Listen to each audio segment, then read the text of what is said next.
termo: sua alma não é reta nele, mas o justo viverá pela fé.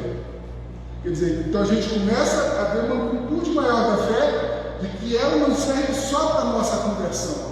Ela diz que nós viveremos pela fé. Ela não é só o acesso ao reino de Deus. A nossa caminhada até a eternidade, ela tem que ser levada de fé em fé, porque o justo viverá pela fé. Nós também temos em nosso favor uma vitória que vence o mundo, tá? Lá em 1 João, primeira carta de João, capítulo 5, versículo 4, diz assim: porque todo o que é nascido de Deus, eu creio que todos nós somos nascidos de Deus, temos a mesma origem, tá? Porque todo o que é nascido de Deus vence o mundo, e esta é a vitória que vence o mundo. Qual é a vitória que vence o mundo? A nossa fé. Se você começa a olhar para a fé e ver que ela é a vitória que vence o mundo, você já vai começar a entender que as circunstâncias, elas são passageiras e elas são transitórias. Você começa a entender que a nossa fé, ela é a vitória que vence o mundo. Você começa a entender que tu pode mais alguma coisa além daquilo que tu vê. Tá bom? Vamos entendendo assim. A Bíblia diz em Hebreus capítulo 11, versículo 6, que a fé, ela agrada a Deus. Olha o que diz: de fato, sem fé é impossível agradar a Deus, porquanto é necessário que aquele que se aproxima de Deus creia que Ele existe e que se torna galardoador do que os justos. Se você tem fé e crê que Deus existe, Ele se torna galardoador, abençoador da sua vida. Aleluia! Em Tiago, nós vamos falar de sabedoria que foi falado agora. Em Tiago 1, do 5 ao 7, diz assim: se, porém, algum de vós necessita de sabedoria, peça a Deus, que a todos dá liberalmente, e nada lhes impropera. Impropera quer dizer censura, impede. E se lhe é concedida, peça, porém, com fé, em nada duvidando, pois o que duvida é semelhante à onda do mar, impelida e agitada pelo vento. Não suponha esse homem que alcançará do Senhor coisa alguma. Quando você se apresenta diante de Deus, sem estar sendo movido pela fé, você não recebe nada do Criador, porque você não está usando de fé, e sem fé é impossível, meu irmão, minha irmã, agradar a Deus, correto? Agora nós temos que entender o que é a fé. A Bíblia ela nos explica o que é fé. Nós temos em alguns versículos essa explicação. Em Hebreus capítulo 11 e versículo 1, a gente vê qual é a natureza da fé. Olha o que diz lá: ora, a fé é a certeza de coisas que se esperam, a convicção de fatos que não se vê. Você vê a fé? Você vê esses fatos? Não. Correto? Então a gente já começa a entender que a fé é a convicção de fatos que se não vê. Ok? Em 2 Coríntios 7 diz assim: visto que andamos por fé e não por vistas. Quando a gente diz assim que nós não andamos por fé, que nós andamos por fé e não por vista, quer dizer que nós não vivemos, não andamos segundo os olhos naturais, tá certo? Então a gente começa, se a Bíblia está dizendo que a fé é a certeza de que coisas que se esperam, a convicção de fatos que não se veem, e mais lá na frente diz, visto que andamos por fé e não pelo que vemos, nós começamos a entender, às vezes de maneira errada, que a fé ela é cega.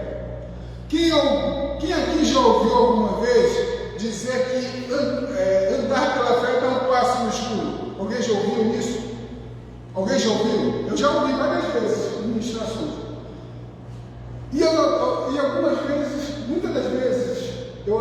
até que eu cheguei a um verdadeiro entendimento disso, tá? A fé, ela pode parecer um passo no escuro para aquele que vê você dando um passo de fé, porque aquele que está dando um passo de fé sabe muito bem onde ele está pisando. Para o outro que está vendo ele andar no passo de fé, pode ser um passo no escuro, mas para quem está dando esse passo de fé, meu irmão, minha irmã, ele está dando um passo mais firme que ele já deu. Você sabe por quê? Porque a fé, ela se apoia, ela está fundamentada aonde? Na palavra de Deus. E quem é que zela por esta palavra? É o próprio Deus. Deus, ele tem um compromisso com a sua palavra. E aquela pessoa que anda em fé, ela está andando pela palavra. Correto? Diz assim, em 1 Timóteo, né, que tudo que é natural é incerto, quer dizer, aquela coisa que é transitória, é circunstancial, é passageira. Diz assim: exorta aos ricos do presente século que não sejam orgulhosos, nem depositem a sua esperança na estabilidade da riqueza, mas em Deus, que tudo nos proporciona ricamente para o aprazimento. Isso quer dizer contentamento, quer dizer deleite. Em Deus, é em Deus, não é no homem, não é na riqueza, tá? Muitas das vezes a gente até é taxado de ser avarento. Eu fui uma vez taxado de avarento.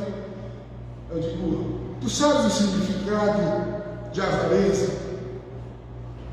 Avareza é o apego ao dinheiro, a riquezas. Eu não tenho esse apego, porque meu tesouro, ele não está aqui nessa terra. Meu tesouro, ele está sendo lá guardado nos céus. Correto? Gente, a fé, ela se firma na palavra de Deus e no compromisso que Deus tem com a sua palavra. Nunca se esqueça disso. Deus sempre vai honrar a palavra dele. Se você vai dar um passo de fé, dê pela palavra, porque ela vai sustentar sempre aquilo que está escrito nela, porque Deus, ele vai zelar sim pelo que ele tem dito a cada um de nós.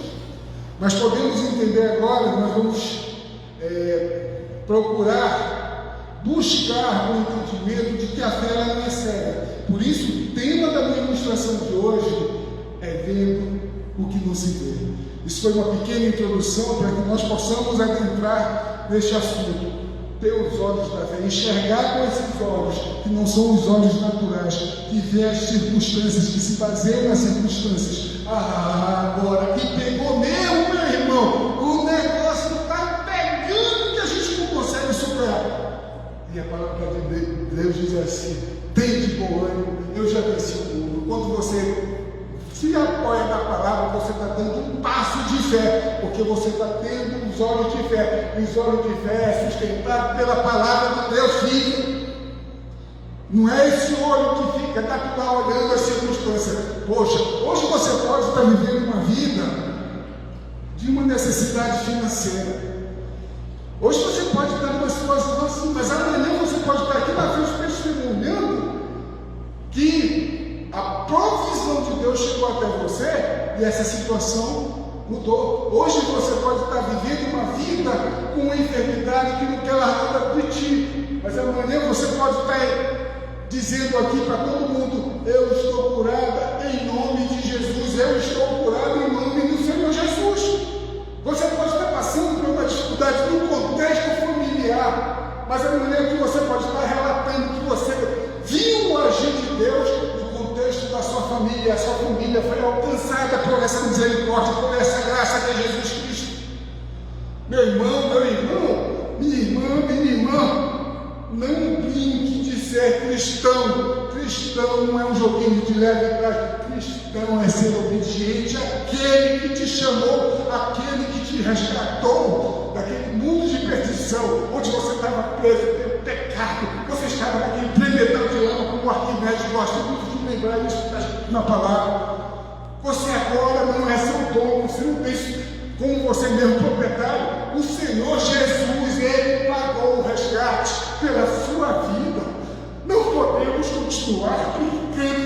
cristão não podemos estar enfrentando situações como o que aconteceu há pouco. Isso é brincar com o reino de Deus. Entenda isso, nós temos que caminhar na fé, essa fé que nos converteu ao nosso Senhor Jesus, essa fé que nos faz entender todo aquele sacrifício de cruz que o nosso Senhor Jesus passou. Atende, não brinque-se a sério. O Senhor é o dono desta igreja e Ele vai resgatar aqueles que forem fiéis, aqueles que estiverem vivendo de fé em fé, sendo justificados pela fé, pois esta é a justiça de Deus. Entendam, pessoas maduras comem alimentos sólidos. Quem não está comendo alimento sólido está tomando leitinho. O que é que nós estamos tomando leitinho ou comendo alimento sólido? Reflitam, gente. Isso não é brincadeira, não é disputa. Nós temos um Senhor para todos nós, porque nós cremos nele. E por isso nós estamos aqui, andando e caminhando em comunhão com o Espírito da verdade, que é o Espírito de nosso Deus. Entendam isso. Temos que suplicar para que Deus dê sabedoria a cada um de nós. E temos que suplicar com fé. Essa é a verdade que tem que ser dita. Porque nós estamos endurecendo o nosso coração para a obra do Senhor. Porque essa igreja não enche. Porque essa igreja não cresce. É culpa de uma só pessoa? Será que é, gente? Ou é porque nós não andamos em unidade como membros de um só corpo? Temos dificuldade nisso. Imagina Jesus Cristo, a dificuldade que ele teve de aceitar tudo que foi proposto a ele fazer pelo nosso Criador. Mas Jesus foi lá e fez, se despojou. Gente, andar em fé é isso. Mas vamos ver exemplos na Bíblia. Existe uma frase que diz assim, que a fé consiste em acreditar naquilo que não vemos, mas como recompensa nós vamos ver aquilo que nós queremos. Se você crê que o seu filho, o seu amigo, uma pessoa próxima precisa de libertação, precisa de salvação, precisa de cura, e você vê pelos olhos da fé, não pelos olhos naturais, porque os olhos naturais a gente vai dizer, esse não tem mais jeito, esse não tem salvação, esse aí já está condenado pelo médico. Mas quando você começa a andar na palavra de Deus, a palavra de Deus vai fazer com que você veja aquela circunstância natural e veja uma outra situação. Nós podemos entender que nós vivemos em duas dimensões: o mundo natural e o mundo espiritual. Jesus falou o que é Nicodemos. Quem é da carne, quem é nascido da carne, é carne. Quem é nascido do Espírito, é Espírito. Isso não significa dizer que nós não somos, não temos, nós vivemos no corpo, nós não abandonamos, nós somos espirituais, mas não abandonamos o nosso corpo. Tá? Então nós podemos entender que hoje nós lidamos em duas dimensões. Lidamos com a dimensão natural e também lidamos com a dimensão espiritual. A dimensão natural, ela não consegue transformar a dimensão espiritual. A dimensão espiritual, ela consegue transformar aquilo que é transitório, que é efêmero, é temporário, é momentâneo. Nós vamos ver alguns exemplos na Bíblia sobre isso, mas podemos entender assim. Temos um portal aqui, temos um portal aqui. Esse portal se chama fé. Desse lado, mundo natural. Desse outro lado, mundo espiritual. Olhamos para o mundo natural e vemos a situação se agravando, piorando. temos circunstâncias que a esses olhos naturais não podem ser mudados. Mas quando a gente está aqui e atravessa esse portal chamado fé e chega até aqui, desse outro lado, onde é outra dimensão, não estou dizendo que ali, no mundo natural, as coisas não são reais. É uma verdade que está aqui, uma realidade que está aqui. Aí, quando entra pelo portal, passa para esse outro lado, você vai ver uma outra verdade. E essa verdade, ela tem a capacidade de se sobrepor sobre o que está acontecendo naquela outra realidade. Porque você entrou no mundo espiritual e com os olhos da fé, você conseguiu administrar interiormente e você, para que do lado de fora, você consiga mudar as circunstâncias negativas, a situação das coisas que estão. Correto? Vocês conseguiram entender que hoje em dia nós vivemos pela fé, mesmo tendo parte de nós como naturais, porque nós temos a nossa visão. A nossa visão, ela é uma visão natural. Mas quando nós buscamos o lado espiritual, nós vamos entender que nós temos os olhos da fé. Por isso que a gente vai começar a entender e vai começar a conseguir a ver aquilo que não se pode ver.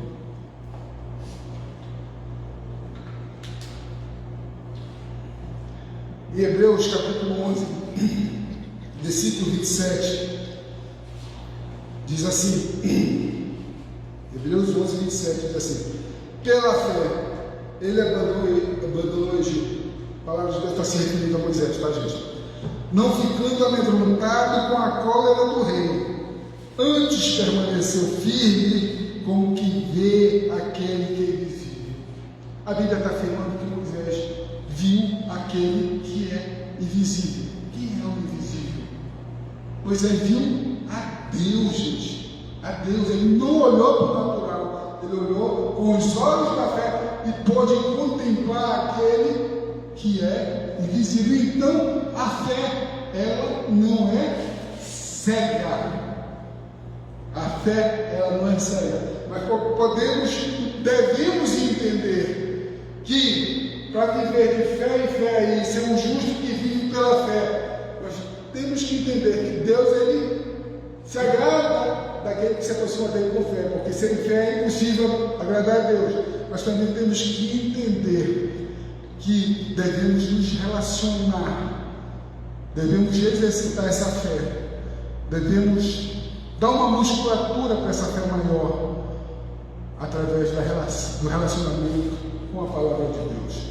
Pois a palavra de Deus, meu irmão e minha irmã, é o alimento da nossa fé.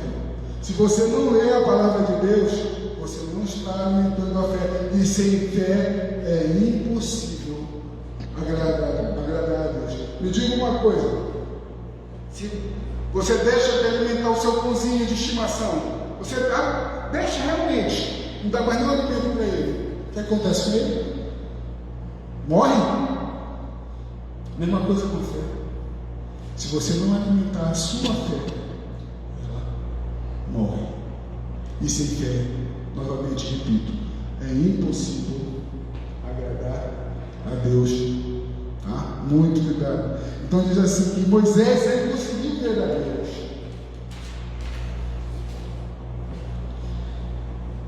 Em Romanos capítulo 10, versículo 17, a gente pode entender que a fé vem pela palavra de Deus. Olha como diz lá.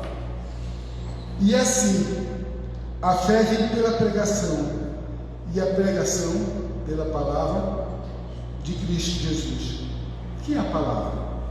O próprio Cristo, o Verbo vivo, o Verbo encarnado de Deus. Jesus Cristo é a palavra. Por isso que a gente diz que a palavra de Deus é a verdade. Quem é a verdade? É Jesus Cristo. Onde você está fundamentando o seu caminhar, o seu dia a dia? Na palavra de Deus?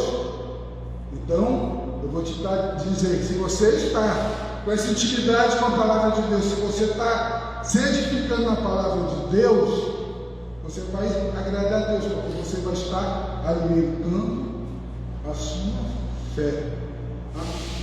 É tipo assim, meu irmão, minha irmã. A palavra de Deus, deixa eu ver. Aqui, deixa eu adiantar aqui.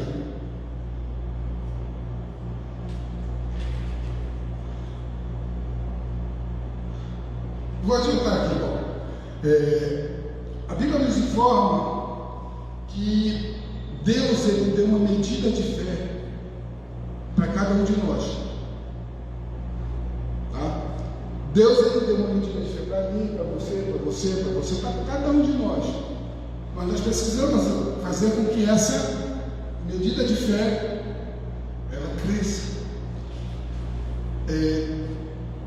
Vamos dar um exemplo de uma pessoa que gosta de exercitar numa academia, quer ficar forte, ele entra lá magrinho, começa a puxar um peso, levantar outro peso, tudo, mas ele não vai ter o efeito no primeiro dia. Você acha que já vai estar marongado, todo fortão? Não. Precisa de disciplina, precisa de responsabilidade com isso. Ele precisa fazer os exercícios corretos, ele precisa de uma alimentação adequada.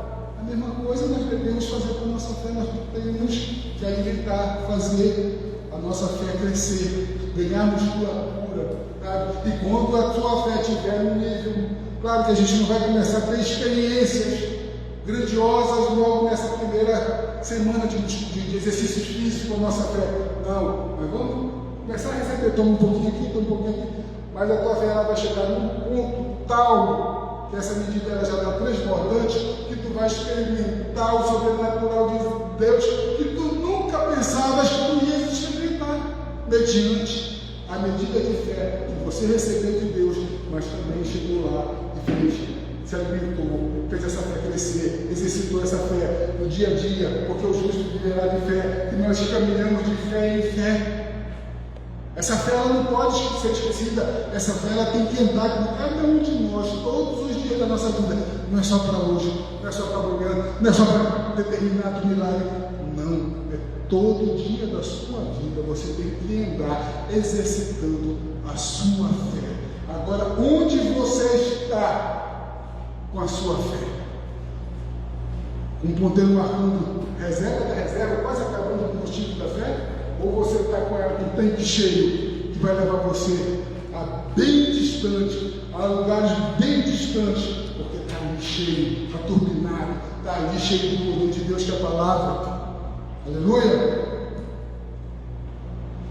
Agora também precisamos entender que a fé alimentada pela palavra, nós vamos crer naquilo que a gente não está vendo, porque a palavra de Deus ela está nos dizendo que podemos crer. Porque a palavra de Deus ela está sendo zelada pelo próprio Deus, mas também temos que entender que não é só relacionamento com a palavra, é o teu dia a dia, uma unidade da Trindade de Deus, o Espírito Santo, porque muitas vezes o Espírito Santo vai te dar uma palavra pessoal, personalizada, e vai te dizer, faz assim, vai por aqui.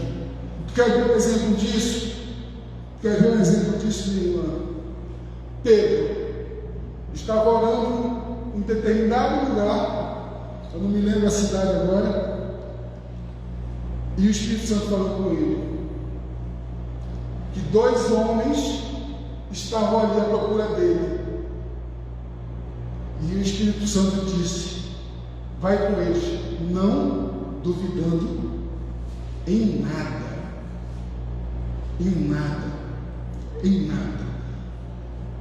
Pedro foi lá. Foi uma palavra pessoal que Pedro recebeu do Espírito Santo. Pedro não foi lá e não duvidou em nada. E por isso hoje em dia o Evangelho foi pregado a quem? Aos gentios. Olha o poder de não duvidar. Olha o poder de não ser um incrédulo, de confiar naquilo que Deus está te orientando a fazer. Muitas vezes a gente quer fazer as coisas que Deus não tem determinado e vai dar errado. A gente vê exemplos na Bíblia assim. Quando Pedro ele caminhou sobre as águas até o encontro do Senhor Jesus, ele estava caminhando olhando com os olhos naturais, eu estava olhando para Jesus, a palavra de Deus. Quando ele conseguiu caminhar sobre as águas, ele estava caminhando sobre a palavra, usando os olhos da fé. Quando ele olhou para o tamanho das ondas, a força do vento, olhou para as circunstâncias, ele abortou todo o processo de fé. Ele simplesmente abortou. Ele está vindo no fundo, Jesus me salva. Ele começou a caminhar, olhando com os olhos da fé a palavra de Deus que é Jesus Cristo. Mas quando ele olhou para o lado, olhou para cima, viu o tamanho daquela onda, agora eu me lasquei. Ele olhou para as circunstâncias. E a circunstância mostrou para ele uma realidade. Ali estava mostrando uma outra realidade. É possível andar sobre as águas, é possível andar pela palavra de Deus, é possível chegar até Jesus. Mas quando ele olhou para a onda, para o vento, ele estava se afogando. Em Romanos, em Gênesis, na verdade, 15, 5 a 6 diz assim: então conduziu-o até fora e disse: olha para os céus e conta as estrelas, se é que o podes, e lhe disse: será assim a tua posteridade. Ele creu no Senhor e isso lhe foi imputado para a justiça. A Bíblia está falando de Abraão, certamente, né? Abraão, ele passou pelo processo de entender a promessa de Deus pelos olhos da fé. Quando Deus disse para ele que o faria pai de muitas nações, e chegou em determinada idade, Abraão já se via, ele considerava o seu estado, já se via de idade avançada, já se via uma condição aos olhos naturais de não gerar filho, além do que Sara, pela idade também, possivelmente já estava no estado de esterilidade.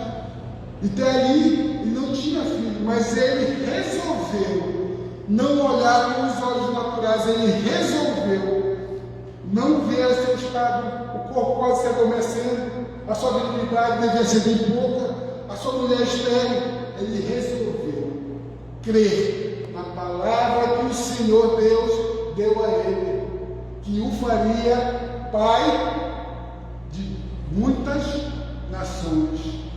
E mais ou menos durou, do momento em que foi dada a promessa até que o filho fosse gerado, durou mais ou menos cerca de 25 anos. Abraão tinha idade de 100 anos quando seu filho nasceu. Gente, a Bíblia diz que ele fortaleceu a fé, dando glórias a Deus. Ele olhou para as circunstâncias, e as circunstâncias diziam: tu não vai ser pai. Mas ele se baseou na promessa e naquilo que Deus falou para ele. E ele disse: eu creio que eu vou ser pai de muitas nações, eu creio que minha mulher gerará um filho, eu creio na promessa do Senhor. E ele foi dando glória a Deus, e com isso a Bíblia diz que ele fortaleceu a sua fé. Então, meu irmão, você não pode olhar para o natural, tá, e desprezar o espiritual. Você tem que olhar para Deus. Ele está te dizendo: tu és isso, tu vai ser aquilo, tu és isso, essa igreja vai ser. Você tem que crer e olhar, tá, no que está sendo gerado. Muitas das vezes, como o próprio Deus chegou e falou para Eliseu: vai a Serepta, até uma viúva, eu ordenei para que ela te sustente. Quando Deus diz assim: eu ordenei, te leva a entender como Eliseu entendeu, e já está tudo preparado. Eu chegar lá e você sustentado por essa viúva. Ele chega lá, a viúva nem sabia que ele ia lá, mas no mundo espiritual, com certeza, já estava tudo feito, porque Deus disse: eu ordenei. A palavra de Deus diz que agindo Deus, quem impedirá? Aí a gente vê um milagre. Você começa a olhar para a situação daquela viúva, e tinha a sua última refeição para fazer. E depois daquela última refeição, certamente ela e o filho dela morreriam. Eliseu chega lá, traz um copo d'água, estou indo buscar, também prepara a minha refeição. Já pensou? Tá bom, a minha refeição, mas a minha e do meu filho, você daria a última refeição sua e do seu filho para a pessoa que você não conhece? Aquela viúva deu. Ela preparou.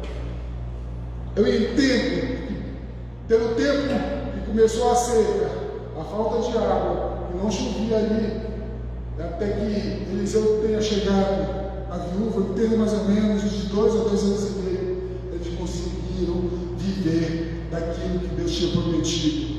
Eles metiam a mão no azeite, o azeite transbordava, eles tinham o que comer todos os dias. Trazendo para o dia de hoje, meu irmão, é como se você tivesse uma vasilha grande, vamos dizer, de um leite desnatado. É você todo dia está pegando enchendo daquele leite com a cabra, numa azeda, não fermenta, e você comendo ali, e aqui está ali o seu pão, você tira do pão, tira daquele trigo, e nada disso acabava durante 2 anos e meio. Mas por que isso aconteceu? Porque Eliseu entendeu que Deus já tinha ordenado, porque aquilo aconteceu primeiro no reino espiritual e depois ele mudou a circunstância do que é natural.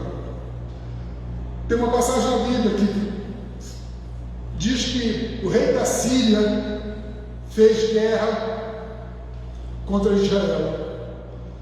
O rei da Síria armou várias emboscadas para pegar de jeito o povo de Israel, para acabar, para aniquilar com Israel. Mas nunca dava certo, porque Eliseu, esse famoso Eliseu, ele sempre ia ao rei de Israel e dizia: olha, não vai por aí, porque tem uma emboscada contra ti, não vai por aí, estou preparando uma cilada para ti. O rei acreditava no que Eliseu falava e ainda mandava confirmar, mandava espias confirmar, e toda vez o povo de Israel não entrava nessa cilada. O rei da Síria, ele começou a pensar que tinha um traidor, um delator no meio deles. E os generais do seu exército, com medo, já foram dizendo: não, meu rei, isso não está acontecendo.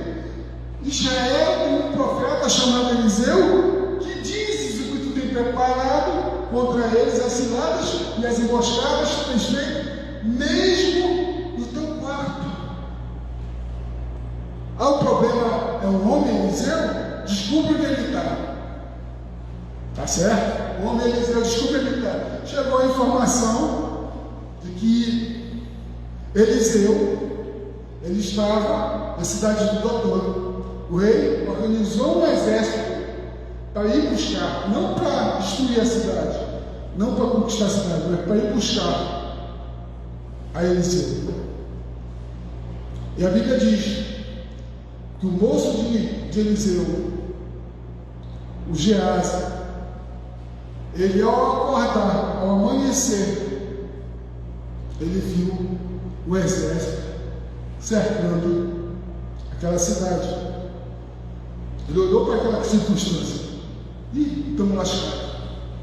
O exército do rei da Síria está todo ali. Dançamos, literalmente dançamos.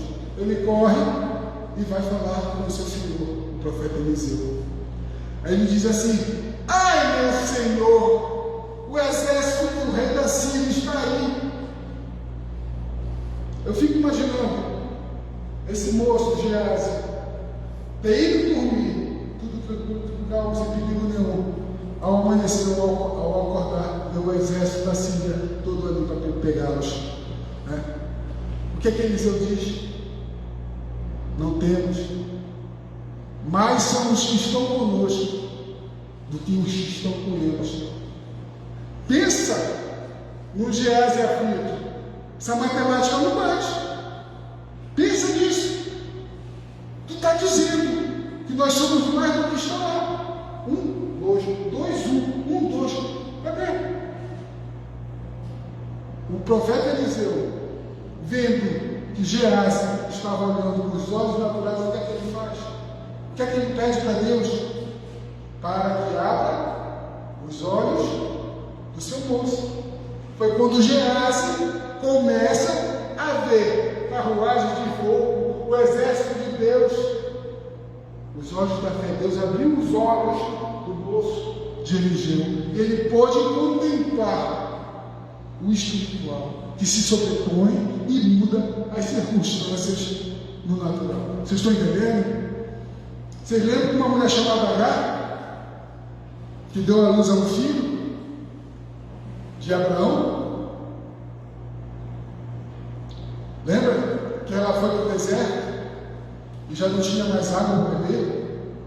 E ela já estava naquele momento, até se afastou do filho para não ver ele morrer, ou não ver o filho dela morrer.